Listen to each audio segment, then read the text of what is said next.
नमस्कार, मी हरीश शिरे. स्वागत आहे आपल्या हक्काच्या मराठी चॅनलवर. त्याचं नाव आहे दोन मराठी. तर मंडळी, आज आपल्यासोबत आहेत एक अशी व्यक्ती ज्यांचं नाव आहे अभिजित गाडगे. पॉकेट कॅफेचे संचालक आणि 100हून जास्त त्यांचे नॉट आउट आउटलेट्स आहेत संपूर्ण भारतात. खरंच अभिमान वाटतो आणि जाणून घेऊयात आपण त्यांच्याशी, गप्पा मारूयात. तर चला, अभिजित गाडगे सर आपल्यासोबत आहेत, त्यांच्याशी खास गप्पा मारूयात. अभिजित सर, आपल्या दोन मराठीच्या चॅनलमध्ये तुमचं खूप स्वागत आहे. नमस्कार, मी Abhijit Gadge, pocket cafe private लिमिटेडचा फाउंडर आणि डायरेक्टर. मी 2013 पासून या बिझनेसमध्ये आहे आणि आता आमचे, जसं सरांनी सांगितलं, आता आमचे टोटल 110 आउटलेट आहेत ऑल ओव्हर इंडिया. तर आपल्यासोबत आज अभिजित गाडगे आहेत. तर बोलूयात त्यांच्याशी आणि जाणून घेऊयात त्यांच्याबद्दल आणि त्यांच्या पॉकेट कॅफेबद्दल. बऱ्याच गोष्टी मला पण जाणून घ्यायच्या आहेत. आज आलो इथं वेळात वेळ म्हणून, तेही सुद्धा लांबून आलेले. चला तर मग बोलूयात त्यांच्याशी, गप्पा मारूयात. अभिजित सर, पॉकेट कॅफे आणि पॉकेट कॅफे या नावाबद्दल यांच्या मागचं रहस्य आहे सांगा थोडं. 2013 मी पहिलं कॅफे चालू केलेलं होतं. मी तसं ऑटोमोबाईल फील्डमधला आहे. जॉब करत असताना कुठेतरी वाटत होतं बिझनेस करायचा. त्याच्यामुळे मी 2013 पहिलं कॅफे चालू केलं. तर ते चालू करत असताना इनिशियली एक थॉट असा होता की अशा पद्धतीचं कॅफे क्रिएट करूयात की जे कमी पैशांमध्ये आपल्याला लोकांना चांगले प्रोडक्ट सर्व करता येतील. त्याच्यामुळं तो एक थॉट होता की कमी पैशामध्ये द्यायचं, तर मग ते लोकांना ते नाव पण तसंच असलं पाहिजे की ज्याच्यातून लोकांना लक्षात येईल की ते कमी पैशांमध्ये किंवा त्यांच्या बजेटमध्ये त्यांना पॉकेट फ्रेंडली अशा पद्धतीचा माझा कन्सेप्ट असायला पाहिजे. त्याच्यामुळं मग नाव ठरलं की पॉकेट कॅफे द्यायचं. मग पॉकेट म्हणजे पॉकेट फ्रेंडली विदिन बजेट, किंवा जसं आम्ही ॲज अ ब्रँड आम्ही स्वतःला जसं एक पोझिशनिंग करतोय की आम्ही मिडल क्लास किंवा लोअर मिडल क्लास यांना त्यांच्या पॉकेटला परवडेल अशा पद्धतीचं कॅफे आम्हाला स्टार्ट करायचं होतं. म्हणून आम्ही त्याला पॉकेट कॅफे नाव दिलं. तर माझा पुढचा प्रश्न असा आहे की पहिला आउटलेट हा कुठे तुम्ही ओपन केला, किंवा त्यामागे म्हणजे काय मॅनेजमेंट होती, काय तयारी होती तुमची ओपन करण्यामागे? मी पहिला कॅफे पुण्यामध्येच ओपन केला, कारण मी पुण्यामध्ये जॉब करत होतो. त्याच्यामुळं ऑब्व्हियसली पहिला प्रेफरन्स हा पुण्यामध्येच होता. मी कोथरूडमध्ये राहिला होतो आणि माझं कॅफे जे होतं हे सांगवी एरियामध्ये आहे, की जो एक मिडल क्लास लोकॅलिटी किंवा पॉप्युलेशनचा एरिया आहे. त्या ठिकाणी मी पहिलं कॅफे चालू केलं 2013 ऑगस्ट महिन्यामध्ये चालू केलं. 22 ऑगस्ट 2013 पहिलं कॅफे माझा फर्स्ट चालू झाला. तर चालू करताना इनिशियल एकच थॉट होता की बिझनेस करायचा आहे. त्याच्यामध्ये असं काही नव्हतं की तो फूड बिझनेसमध्ये मला पॅशन आहे म्हणून करायचं आहे. मला कुठेतरी आतून असं वाटायचं की मला बिझनेस केला पाहिजे, बिझनेसमध्ये सुरुवात केली पाहिजे. कारण जॉब करत असताना मला ते आतून असं फील व्हायचं की मी रॉंग ठिकाणी आहे. मला स्वतःचं एक छोटंसं वर्ल्ड असलं पाहिजे. आणि त्याचं एक रिझन होतं की जे मला जॉब करत असताना मला तिथं म्हणजे म्हणतात ना माणसाचा असा जीव घुटमळतो. सो दॅट काइंड ऑफ माझं ते फिलिंग होत्या. आणि त्याचं एक रिझन होतं की मला तो बिझनेस स्टार्ट करायचं कोणतं. तर मग बरेचसे वेगवेगळे ऑप्शन चेक केले. मग त्याच्यानंतर लक्षात आलं की चला आपण कॅफे बिझनेसमध्ये एंट्री करूयात. मग त्याच्यामध्ये मी 2013 एंट्री केली. मग त्यावेळेस चालू केल्यानंतर पण एक फील होता की ते रन कसं होईल, ते त्यातून मला पैसे मिळतील ना, किंवा ते एक डाऊट असतात. ज्यावेळेस आपण फर्स्ट टाइम बिझनेसमध्ये एंट्री करतो त्यावेळेस भरपूर सारे मनामध्ये क्वेश्चन्स असतात की मी सक्सेस होईन का, किंवा माझे मंथली एक्सपेन्स आहेत ते निघतील का, मला खिशातून पैसे टाकावे लागतील. तर ते सेम डाऊट माझ्या पण त्यावेळेस माझ्या मनामध्ये पण होते. बट स्टील त्याच्यापेक्षा स्ट्रॉंग फिलिंग हे होते की मला बिझनेस करायचा आहे. त्याच्यामुळे ह्या जे काही डाऊट होते त्याचं एक छोटंसं रूपांतर म्हणू शकतं, किंवा ते एवढे छोटे होते की म्हणजे माझी जे इच्छाशक्ती ही त्याच्यापेक्षा स्ट्रॉंग होती. त्याच्यामुळं मी त्याच्यामध्ये एंट्री केली 2013. आणि एंट्री केल्यानंतर मग आम्ही इनिशियली 2 स्टाफवरती कॅफे स्टार्ट केलेलं होतं. मग स्टाफ दिवसभर ते कॅफे रन करायचा आणि ऑफिस सुटल्यानंतर मी ते कॅफेचा बिझनेस जॉईन करायचो. मला 7-7:30 वाजायचे, कधी 9 वाजायचे ऑफिसवरून यायला. तर त्याच्यानंतर मी ऑलमोस्ट 12 वाजेपर्यंत कॅफे रन करायचो आणि त्याच्यानंतर क्लोजिंग करून त्याच्यानंतर मी मग घरी जायचो. अशा पद्धतीने इनिशियली माझा ऑलमोस्ट 1-2 वर्ष प्रवास चालू होता. आणि ज्यावेळेस मी 2015 त्याच्यानंतर मग ठरवलं 2015 सप्टेंबरमध्ये की नाही आता फुल टाईम आपण बिझनेसमध्ये येऊया. त्याच्यानंतर मी जॉब सोडून फुल टाईम बिझनेसमध्ये आलो. खरंच अभिमान वाटतो अभिजित गाडगे सरांचा की एवढ्या म्हणजे 2 स्टाफपासून आज 100हून जास्त आउटलेट्स त्यांचे आहेत नॉट आउट. खरंच तुमच्या एकूण स्ट्रगल होता जो हा कॅफे शॉप किंवा या प्रोडक्शनचा पॉकेट कॅफेचा, त्याबद्दल थोडक्यात सांगाल का? कोणताही बिझनेस करायचा ज्यावेळेस म्हणतो ना, म्हणजे तुमच्यामध्ये जर ती पॅशन असेल ना, तर तो मला असं नाही वाटत की तो स्ट्रगल असतो. बट स्टील तुम्हाला एक एक्स्ट्रा गोष्टी कराव्या लागतात. ज्यावेळेस तुमची पॅशन असते, तुम्हाला ते सक्सेस करायचं असतं, त्यावेळेस तुम्हाला काही गोष्टी ह्या एक्स्ट्रा कराव्या लागतात. म्हणजे जसं सांगायचं झालं की मी जॉब करत होतो, मग माझं जॉबचं रुटीन असायचं की मी सकाळी 9 वाजता ऑफिसला जायचं, 9-9:30 वाजेपर्यंत ऑफिसला जायचं. त्याच्यानंतर माझं ऑफिस साधारणतः कधी 7 कधी 10 वाजायचे मला रिटर्न यायला. त्याच्यानंतर आल्यानंतर मग परत कॅफे रिलेटेड काम करावं लागायचं. सो हा स्ट्रगल म्हणजे ऑलमोस्ट मला रात्री झोपायला 1-2 वाजायचे, कधी कधी 4-5 वाजता वाजेपर्यंत काम करावं लागायचं. कारण तो एक जोपर्यंत नवीन म्हणजे गोष्टी अडॉप्ट करत नाही किंवा मनाला जशा पाहिजे तशा गोष्टी आपण करत नाही, तोपर्यंत ते माइंड असं स्टेबल नाही व्हायचं किंवा ते असं शांत नाही व्हायचं. त्याच्यामुळे ते कंटिन्युअसली नवीन नवीन गोष्टी करण्यासाठी म्हणून वेळ द्यावा लागायचा. आणि ते करतानाच माझ्या यायचे, म्हणजे असं नाही की तो पैसा मिळाला म्हणून सक्सेस म्हणजे नॉट नेसेसरी तो in terms of financially calculate केला पाहिजे, पण इन टर्म्स ऑफ जोपर्यंत तुम्हाला ते करताना तो आनंद मिळतो त्याच्यामुळे ते कंटिन्युअसली ते करत गेलो आणि ते होत गेलं. मग त्याच्यामध्ये बरेच सारे चढ उतार पण येतात. तुम्ही ज्यावेळेस बिझनेसमध्ये येतात त्यावेळेस चुकीच्या लोकांबरोबर तुम्ही इंटरॅक्ट करता किंवा तुम्हाला ते लक्षात येत नाही, तर त्या पण गोष्टी होतात. बट ज्यावेळेस तुमची प्रायोरिटी असते ना की बिझनेस हा माझा प्रायोरिटी आहे किंवा तुम्हाला त्याला बेस्ट लेवलला करायचं आहे, त्यावेळेस मग त्या छोट्या छोट्या गोष्टी ज्या काही जे काही डाऊन्स आलेले असतात लाईफमध्ये ते काय तेवढं इम्पॉर्टन्स नसतं असं मला वाटतं. कारण त्या छोट्या गोष्टी असतात, मग त्याच्या समोर तुमचं ध्येय असतं ते मोठं असतं. त्याच्यामुळे तुमचं ध्येयाकडे लक्ष असेल की त्या गोष्टी ह्या जरी झाल्या तरी त्या तुम्हाला लक्षात येत नाहीत किंवा त्या निग्लेक्ट कराव्या लागतात. तर माझा पुढचा प्रश्न असा आहे की लहानपणी श्री अभिजित गाडगे यांना काय बनायचं होतं आणि आज तुम्ही कुठे आला? लहानपणी स्वप्न तर असायचं की मला बिझनेसच करायचा आहे. तीच एक गोष्ट होती त्याच्यामुळे मी जॉबमध्ये पण माझं मन रमत नव्हतं. त्याच्यामुळे बिझनेस कसा करायचा कोणता करायचा हे काही फिक्स नव्हतं. पण लहानपणापासून एक गोष्ट होती की माझ्या घरचं म्हणजे आवड जशी किराणा दुकान असतात तसं आमचं घरचं किराणा दुकान होतं. त्याच्यामुळे लहानाचा मोठा म्हणजे जेव्हा शाळेत जात नव्हतं त्यावेळेस मी दुकानामध्ये उभं राहायचं. गावाकडे डायरेक्ट पहिलीमध्येच माझं ऍडमिशन झालं. आणि आमच्या गावामध्ये जसं काय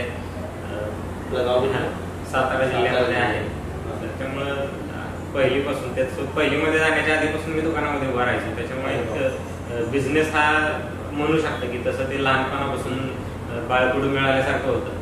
आणि कोणता करायचा हे काय फिक्स नव्हतं, फक्त स्वप्न मोठी असायची एवढं नक्की होतं. म्हणजे कोणतंही करायचं झालं तरी ते मोठं स्वप्न असायचं. जरी त्या किराणा दुकानामध्ये एखादा कस्टमर जरी आला आमच्याकडे तरी त्याला तो रिटर्न नाही गेला पाहिजे हा एक थॉट असायचा. तर त्या छोट्या छोट्या गोष्टी त्या बिझनेसमध्ये पण आज कॉफी शॉपच्या बिझनेसमध्ये पण आम्ही त्याच रेप्लिकेट करतो की कस्टमर इज ऑलवेज राईट आणि कस्टमरला सॅटिस्फॅक्शन हे महत्वाचं आहे. मग त्याच्यासाठी जे काही करावं लागत असेल ते कंटिन्युअसली करत राहणं आणि कंटिन्युअसली इम्प्रूव्ह करत राहणं. म्हणजे आज जे काही 110 कॅफे झालेले आहेत ते एका रात्रीत नाही झाले. त्याच्यासाठी म्हणजे तसं बघायला गेलं तर 2013 पासून सुरुवात केलेली होती त्याची. आणि त्या छोट्या छोट्या गोष्टीच आहेत की ज्या कंटिन्युअस इम्प्रूव्हमेंट, कंटिन्युअस लर्निंग. जरी माझं हे फील्ड नसलं तरी त्या गोष्टी दुसऱ्यांकडून शिकणं किंवा ज्यांना ह्यातले एक्सपर्ट आहेत त्या लोकांना अपॉइंट करून त्यांच्याकडून ते काम करून घेणं. तर ह्या गोष्टी म्हणजे हे पॉकेट कॅफे हे काही एका पर्सननी उभं केलेलं नाही, तर याच्यामध्ये खूप सारे लोक आहेत की जे इन्व्हॉल्व, त्यांचा सपोर्ट आहे. त्याच्यामुळे हा आतापर्यंत हा 110 आउटलेटचा प्रवास आतापर्यंत कम्प्लीट झालेला आहे. त्याच्यामध्ये वेगवेगळे लोक येतात ज्यांनी आम्हाला प्रोडक्ट रिलेटेड डेव्हलप करण्यासाठी हेल्प केलं किंवा ज्यांनी लॉजिस्टिकमध्ये आम्हाला हेल्प केलं. काही लोकांनी मार्केटिंगमध्ये केलं, काही लोकांनी आम्हाला डिजिटल जो काही क्रिएटिव्ह आहेत त्याच्यामध्ये केलं, काही लोकांनी इंटेरियरमध्ये केलं किंवा काही लोक साईट एक्झिक्युशनला तिथं थांबलेले असतात त्या लोकांनी केलं किंवा काही लोक जे बिझनेस एक्सपेन्शनसाठी हेल्प करतात अशा लोकांनी केलं. So it's a collaboration. म्हणजे तुम्ही म्हणू शकता की हे सगळे लोक आहेत आणि त्याच्यामुळे त्याचा एफर्ट्स म्हणून हा 110 आउटलेट आज तुम्हाला म्हणजे आज आपण बघू शकलो आहोत. एका पर्सनचं हे नाही आणि प्रत्येक पर्सनचे वेगवेगळे स्किल सेट आहेत आणि ते it's a collection of skill set. म्हणजे ह्या सगळ्या लोकांच्या स्किल सेटचं कलेक्शन हे आम्ही आज जे काय तुम्ही दिसताय ते आजचं जे पॉकेट कॅफेचं जे रूप आहे ते प्रत्येक स्किल सेट कोलॅबरेट करून केलेलं हे आजचे तुम्हाला जे दिसते ते रूप आहे.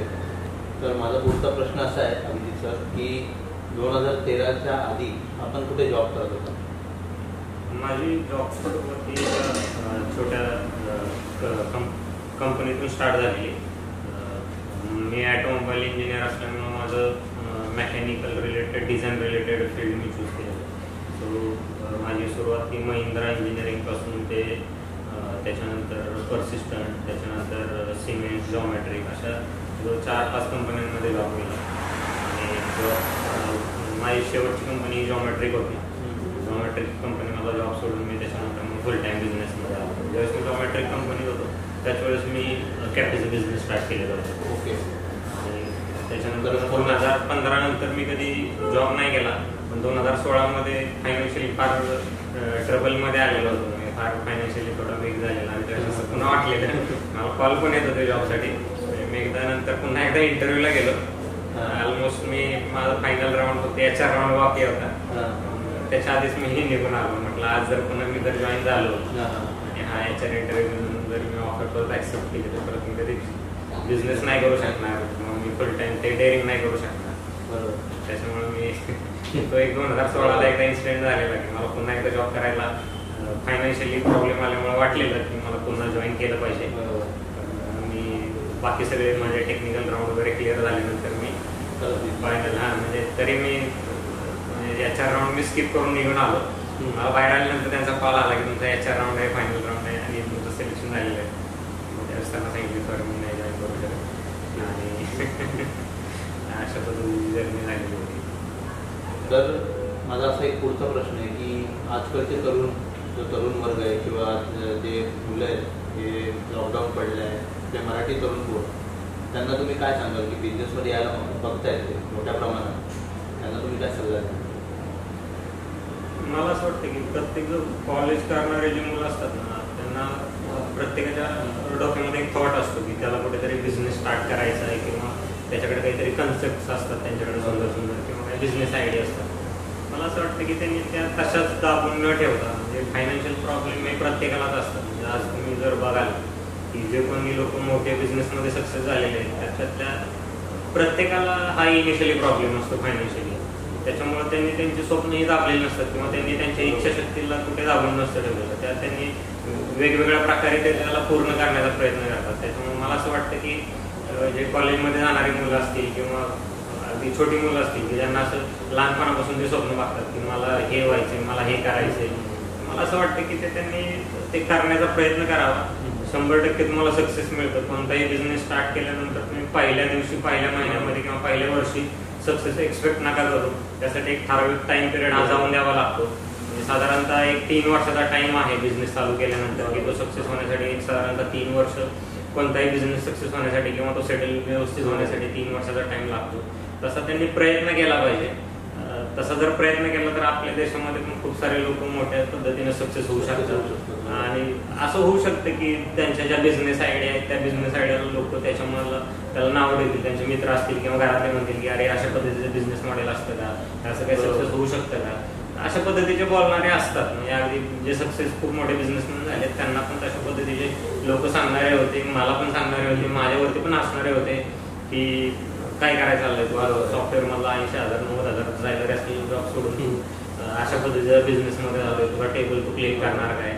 तर माझ्यासाठी हे महत्वाचं होतं की मला काय वाटतं हे महत्वाचं, त्यांना काय वाटतं हे महत्वाचं नव्हतं. त्याच्यामुळे त्याच्यानंतर माझ्या असं लक्षात आलं की माझं स्वप्न आहे ते आणि ते मलाच पूर्ण केलं पाहिजे. त्यांना विचारून मी नव्हतं बघितलेलं, त्याच्यामुळं ते मीच पूर्ण करू शकतो. आणि त्याच्यामुळं कोणाचं ओपिनियन घेऊ नका. तुम्हाला जर माहिती आहे की हे तुम्हाला करायचंय आणि हे केल्यानंतर तुम्हाला जर आनंद मिळणार आहे आणि त्याच्यामध्येच तुमचं जर करिअर तुम्हाला करायचंय तर तुम्ही डायरेक्टली त्याच्यामध्ये एंट्री करा. तुम्ही ओपिनियन घेऊ नका. तुम्ही जेवढे ओपिनियन घ्याल तेवढे तुम्हाला निगेटिव्ह सांगणारे लोक भेटतील, पॉझिटिव्ह सांगणारे फार कमी लोक भेटतील. त्याच्यामुळं स्वतःच्या मनाचा ऐका, तुम्ही 100% सक्सेस होऊ शकता. तर अभिजित सर, माझा एक पुढचा प्रश्न असा आहे की तरुण वर्गाचं तर झालं, त्यांना यायची इच्छा आहे आणि मार्गदर्शनही तुम्ही त्याला चांगलं केलं, पण प्रत्येक मुलाचे आईवडील किंवा तरुणाच्या आईवडिलांना एक असं वाटतं निगेटिव्ह वाईब असतो जो की बिझनेस म्हटल्यावर पैशाची बरबादी किंवा एका स्टेजवर जाऊन बिझनेस अपडाऊन तर होतच राहतं, माहिती तुम्हाला अनुभव जर असेल. मग या गोष्टीला कसं तुम्ही मार्गदर्शन करा आईवडिलांना, मुलांच्या तरुण आईवडिलांना ज्या परिस्थितीमध्ये बघितलेले असते किंवा ज्या वातावरणातून ते लहानाचे मोठे झालेले असतात तर त्याचा ते अंदाज घेऊन आई वडील मुलाला गाईड करत असतात. कधी आई वडिलांना असं नसतं वाटत की त्यांच्या मुलांनी मोठं नाही व्हायचं किंवा त्यांच्या मुलांनी मोठी स्वप्न नाही बघायची. त्यांना पण वाटत असतं, पण त्यांची सध्याची असलेली परिस्थिती, त्यांच्या बाजूची असलेली म्हणजे आजूबाजूचं सराउंडिंग आणि त्यांची एक्झिस्टिंग असलेली परिस्थिती, त्या पण गोष्टी खूप मॅटर करतात त्याच्यामध्ये. त्याच्यामुळं तो एक फॅक्टर राहतो. म्हणजे आई वडील, प्रत्येकाचे आई वडील सांगतात की बाळा जपून कर किंवा तू बिझनेस नको करू, जॉबच कर, भले कमी पैसे मिळतील पण त्याच्यामध्येच आपण देऊ. अशा एक आई वडिलांच्या गोष्टी असतात. पण त्याच्यात पण मला असं वाटतं की ज्यावेळेस जशी परिस्थिती असेल त्याच्यानुसार तुम्हाला ऍडजस्ट करावं लागेल काही दिवसांपुरत्या गोष्टी. आई वडील म्हणतात की नाही घरची फायनान्शियल नाही तर तुम्हाला ऑब्व्हियसली ऍडजस्ट करावं लागेल मुलांना, पण त्या टाइम पुरता जॉब पण करावा लागेल. पण जॉब करत असताना त्यांनी मुलांनी पण आपण विचार केला पाहिजे की मला बिझनेस करायचा आहे, माझी इच्छाशक्ती आहे आणि माझ्याकडे असलेली आयडिया आहे, ती आयडिया मला खूप मोठी करायची, याला खूप मोठं पोटेन्शियल आहे बिझनेसमध्ये.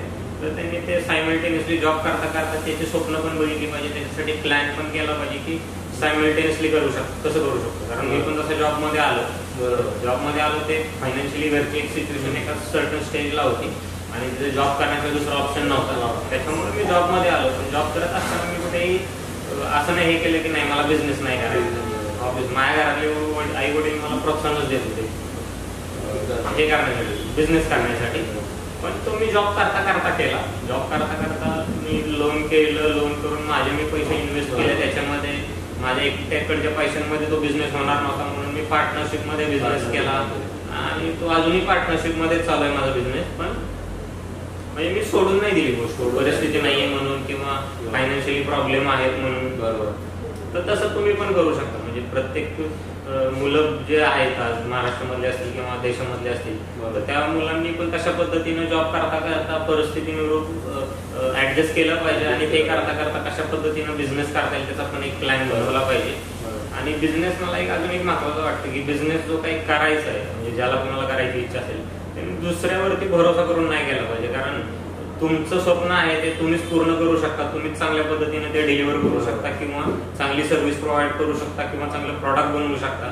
तुम्ही दुसऱ्यावरती बिलीव्ह करून जर तुम्ही ती गोष्ट करायला गेला ना तर तुम्ही, मला असं वाटतं की 90% तुमचे फेल्युअर चान्सेस असतात. तर बेटर आहे की तुम्ही स्वतःची रिस्पॉन्सिबिलिटी स्वतः घ्या आणि बिझनेस मध्ये एंट्री करा.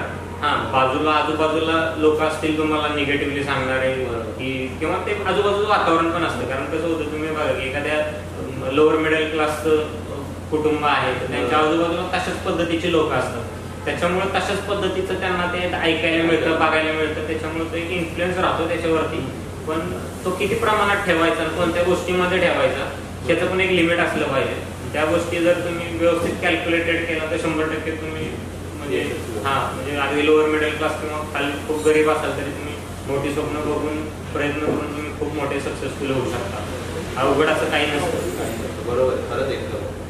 तर अभिजित सर, माझा पुढचा प्रश्न असा आहे की पॉकेट कॅफे याबद्दल स्पेशालिटी म्हणजे वेगळी डिश काय आहे आपल्याकडे जी बाहेर कुठे नाही भेटणार दुसरीकडे? आमच्याकडे जी कोल्ड कॉफी जी आम्ही सर्व करतो तो आमचा एक मेन सिग्नेटरी प्रॉडक्ट आहे किंवा आमचा एक USP म्हणू शकता. तो आमचा मेन प्रॉडक्ट आहे. कारण मार्केटमध्ये आज बघायला गेलं तर प्रत्येक क्लास वाईज कॅफे आहे. म्हणजे स्टारबक्स आहे, CCD आहे, तर त्याचा एक प्रत्येकाचा कस्टमर बेस आहे.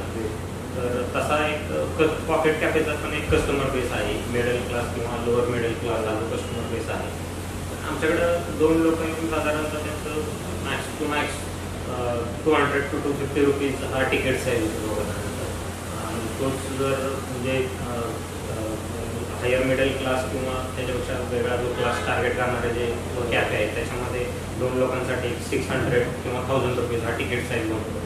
तर तसा आमच्याकडे तिकीट साईज म्हणजे कमी पैशांमध्ये तुम्हाला बेस्ट प्रॉडक्ट आणि within a pocket friendly price quality हा एक वेगळा डिफरन्शिएटिंग फॅक्टर आहे आमचा बाकीच्या कॉम्पिटिटरपेक्षा किंवा ॲज अ मार्केटमध्ये आम्ही स्वतःला या पॉईंट ऑफ व्ह्यूने एक डिफरन्शिएट करतो. ओके, खरंच. तर माझा पुढचा प्रश्न असा आहे की पॉकेट कॅफेचे ओव्हरऑल ब्रँचेस हे प्रसिद्ध शहरात कुठल्या आहेत? आत्ता आमचे मेनली स्टार्ट आमचे पुण्यातून झालेले आहे. तर पुण्यामध्ये पिंपरी चिंचवड आणि पुणे, PMC आणि PCMC दोन्ही ठिकाणी आहेत.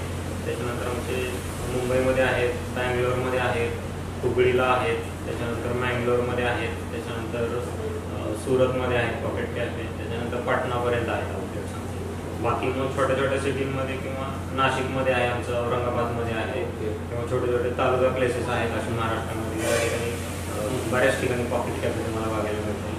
कारण अशा छोट्या छोट्या सिटींमध्ये पण खूप सक्सेसफुल झालं, कारण त्या ठिकाणी चांगल्या क्वालिटीचं फूड मिळत नाही आहे आणि चांगला ॲम्बियन्स असलेल्या जागा मिळत नाहीत. आणि त्या ठिकाणी जर पॉकेट कॅफे आपण ओपन केलं तर त्या ठिकाणी ते फर्स्ट डेपासून ते हिट होतं, कारण त्यांनी त्या गोष्टी बघितलेल्या नसतात आणि त्यांना विदिन त्यांच्या पॉकेट फ्रेंडली प्राईसमध्ये किंवा त्यांच्या बजेटमध्ये ते येतात. आणि त्यांनी कधी असा ऑप्शनचा विचारच नसतो केलेला त्या सिटीसारख्या ठिकाणी की अशा पद्धतीचे पण मोठ्या मोठ्या Tier 1 सिटीमध्ये अशा पण कॅफे आणि हा कन्सेप्ट आहे, हा लोकांना माहीत नसतो. आणि त्याच्यामुळं कशा ठिकाणी ओपन केलं तरी ते खूप सक्सेसफुली रन होतात बिझनेस. तर माझा पुढचा प्रश्न असा सर की म्हणजे आता सगळीकडे तर आम्ही ऐकलं, तुम्ही म्हणालात की ओव्हरऑल सगळीकडे आपण सक्सेसफुल आहोत पॉकेट कॅफे या नावाने, पॉकेट फ्रेंडली या नावाने, पण एकूण फ्रँचायझी जर कोणाला घ्यायची असेल, एखादा बिझनेस जर घ्यायचा असेल, करायचा असेल पॉकेट कॅफेबरोबर, तर तुम्ही काय मार्गदर्शन कराल? पॉकेट कॅफे फ्रँचायझी स्टार्ट जर करायची असेल तर म्हणजे त्या सिटीमध्ये म्हणजे ज्या ठिकाणी ज्यांना बिझनेस स्टार्ट करायचा आहे त्या सिटीचं पॉप्युलेशन मिनिमम 31,000 असलं पाहिजे इथं. तर त्या ठिकाणी छोट्या अशा सिटीमध्ये पण माझे पॉकेट कॅफे खूप सक्सेसफुल होते. मग त्याच्यामध्ये आमच्याकडं वेगवेगळे बिझनेसचे ऑप्शन्स आहेत पॉकेट कॅफेमध्ये काम करण्यासाठी किंवा फ्रँचायझीसाठी बिझनेस करण्यासाठी. काही ऑप्शन आहेत आमचे डायनिंग कन्सेप्ट की त्याचं थोडं हायर साईडला इन्व्हेस्टमेंट जाते. काही छोटे ऑप्शन आमच्याकडे 2 असे आहेत की ज्याच्यामध्ये लोक साधारणतः 3 ते 5 लाख रुपयाच्या इन्व्हेस्टमेंटमध्ये सुद्धा आमच्याबरोबर ते जॉईन होऊ शकतात आणि ते आमच्याबरोबर ऑल ओव्हर इंडियामध्ये त्याचं बिझनेस स्टार्ट करू शकतात. तर डिपेंड आमच्या टोटल म्हणजे आता तसे 4 कन्सेप्ट आहेत पॉकेट कॅफे बरोबर कोलॅबोरेट करण्यासाठी. एक पॉकेट कॅफेचा एक्सप्रेस काउंटर अशा पद्धतीचा एक कन्सेप्ट आहे की ज्याच्यामध्ये साधारणतः 8 लाख रुपयाची इन्व्हेस्टमेंट आहे. आणि जर डायनिंग कन्सेप्ट करायचं असेल पॉकेट कॅफेचं तर त्याची इन्व्हेस्टमेंट ऑलमोस्ट 13 ते 15 लाख रुपयाच्या रेंजमध्ये जाते. पण ते सोडून अजून 2 छोटे कन्सेप्ट आहेत की जे एक पिझ्झाचं फक्त एक युनिट रन करू शकता किंवा त्याचं आम्ही मेरॅनो पिझ्झा नावाने आउटलेट रन करतोय, किंवा आमचं बर्गर 1880 नावाचं एक बर्गरचा एक आम्ही जस्ट ब्रँड इंट्रोड्यूस केलेला आहे. त्याच्यात ऑलमोस्ट आत्ता आम्ही मुंबईमध्ये 10 आणि पुण्यामध्ये 10 असे 20 आउटलेट आम्ही स्टार्ट करतोय पहिल्या फेजमध्ये. तर वेगवेगळे मग त्याच्यात ते जे 2 नवीन कन्सेप्ट आहेत मेरॅनो पिझ्झा आणि बर्गर 1880, तर त्याची इन्व्हेस्टमेंट हार्डली 3 to 5 लाख रुपीजच्या रेंजमध्ये आहे. आणि त्यातले काही बिझनेस असे आहेत की जे तुम्ही तुमच्या घरातून पण रन करू शकता. म्हणजे लेडीज आहेत आणि कोणाला त्या जॉब करत नाहीत पण काहीतरी करण्याची इच्छा आहे पुढे इंडस्ट्रीमध्ये, घरात लिमिटेड रिसोर्समध्ये किंवा तुमचं स्पेस युटिलाइज करून तुम्ही आमच्याबरोबर जॉईन होऊन तो बिझनेस करू शकता. अशा पद्धतीचे पण कन्सेप्ट आहेत. म्हणजे इन्व्हेस्टमेंट हा जो एक मेन कन्सेप्ट असतो काही लोकांसाठी की नाही माझं बजेट 3 लाख रुपयाचंच आहे किंवा 2 लाख रुपये माझ्याकडे आहेत आणि मला जर बिझनेस करायचा आहे, तर असे लोक पण जॉईन होऊ शकतात आमच्याबरोबर. त्यांच्यासाठी वेगळं बिझनेस मॉडेल आम्ही डिझाईन केलेलं आहे आणि ते जॉईन होऊन मग ते डिटेलमध्ये आम्ही त्यांना गाईड करू शकतो की कसा तो बिझनेस करायचा, कसा तो सक्सेस केला जातो आणि कशा पद्धतीनं त्याला कंटिन्युअसली अपग्रेड केलं पाहिजे आणि कसा तो जास्तीत जास्त बिझनेस डे टू डे बेसिसवर ते वाढला पाहिजे. तर त्याच्या रिलेटेड डिटेलमध्ये भेटून बोलता येऊ शकतो. ओके. तर मंडळी हे होते अभिजित सर. खरंच खूप अभिमान वाटला की एक मराठी माणूस, एक मराठी तरुण आज एका एवढा उंच क्षितिजावर आहे, खरंच एक बिझनेसमध्ये आहे. खूप अभिमान वाटला आणि खूप आपल्या झोन मराठी चॅनलतर्फे सर तुम्हाला खूप खूप शुभेच्छा आमच्या चॅनलतर्फे आणि तुम्हाला पुढील वाटचालीची पण खूप खूप म्हणजे भरपूर शुभेच्छा. वेळात वेळ काढून सर आज आपल्यासोबत आले आणि पुण्याहून थेट इथं आणि आपल्याला वेळ दिला, खरंच खूप आभारी. मराठी हा जो चॅनल आहे याच्या माध्यमातून हे महाराष्ट्रामध्ये जे काही गड किल्ले आहेत किंवा शिवाजी महाराजांचा किंवा संभाजी महाराजांचा जो काही इतिहास आहे की जो लोकांना माहीत नाही तो या प्लॅटफॉर्मच्या थ्रू ते लोकांसमोर आणण्याचा प्रयत्न करत आहेत. त्याचबरोबर जे कोणी नवीन बिझनेसमध्ये येण्यासाठी उत्सुक आहेत त्यांना पण ते मार्गदर्शन करण्याचा वेगवेगळ्या पद्धतीनं प्रयत्न करत आहेत. तर मी सर्वांना तुम्हाला विनंती करतो की तुम्ही सर्वांनी हा चॅनल लाईक करा, सबस्क्राईब करा आणि शेअर करा की जेणेकरून तुम्हाला जरी नसेल फायदा होणार तरी तुमच्या जवळचे किंवा तुमच्या घरातील कोणी मित्र असतील किंवा तुमचे भाऊ असतील की ज्यांना बिझनेसमध्ये यायचं आहे किंवा काही लोकांना ह्या चॅनलच्या माध्यमातून दिल्या जाणाऱ्या माहितीचा त्यांच्या फ्युचरमध्ये त्यांच्या आयुष्यासाठी खूप मोठा बहुमूल्य उपयोग होऊ शकतो. त्याच्यामुळे मी सर्वांना विनंती करतो की सर्वांनी हा चॅनल सबस्क्राईब करावा, शेअर करावा की जेणेकरून लोक जास्तीत जास्त याच्यामध्ये जॉईन होतील आणि त्यांना त्याचा बेनिफिट मिळेल. धन्यवाद.